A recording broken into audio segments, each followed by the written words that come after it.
putting up a traffic light. We couldn't get the water line. We had to fight until we contacted a legislator in Smithtown. Each thing was a real hurdle to go ahead and do. But the parking lot was the parking lot. Dr. Kaplan, what was the biggest change that you saw at RBK? Through the years? Yes. Insurance. How so? It was interesting. When I came into practice, nobody was really managing the outstanding balances. And there were a lot of outstanding balances. We had one patient who would come in, the mom would come in for her allergy shots. She knew Reisman would come in for allergy shots. She'd pull up in her Bentley, park the car, and never paid bills. Never paid bills. I wound up taking over all the finances as far as collecting the money there, and started charging interest rates on those outstanding bills if they weren't going to pay. And eventually the insurance came in, and what can I say at this point? Everyone went to insurance. It was few people left that had the private pay. I guess they used to pay in chickens when they couldn't pay in cash. We got cakes, we got all other things. What do you think was the glue that has held RBK together through several generations of pediatricians and even more generations of children, right? It's a good question. I think it's good medicine. The physicians all practice good medicine, and the love of the children. The love of the children being there, I think really what it is. I'm still in contact with a couple of patients. One every year at time of his birthday, we send cards to each other. And this year I was in contact with one young lady who I didn't realize is 44 years old already. And so it's just that constant contact.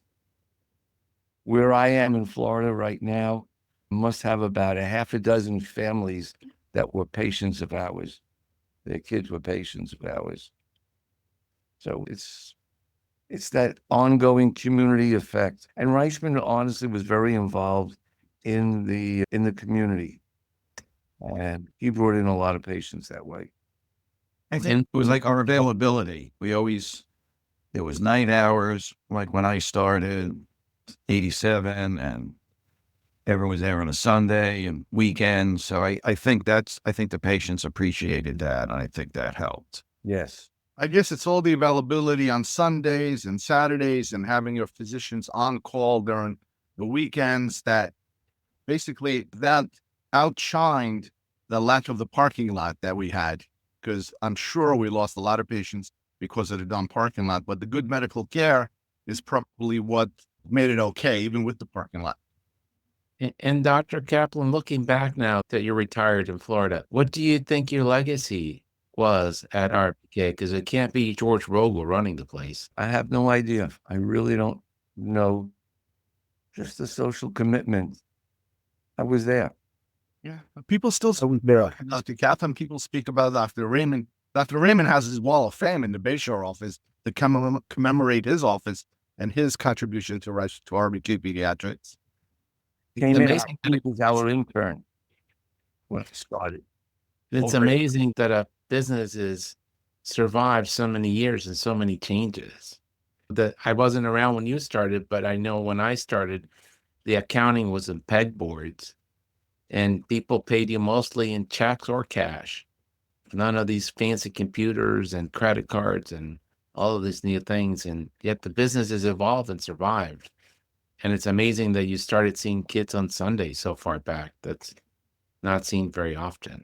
It was and still is a 365-day practice. Correct. Yeah. Dr.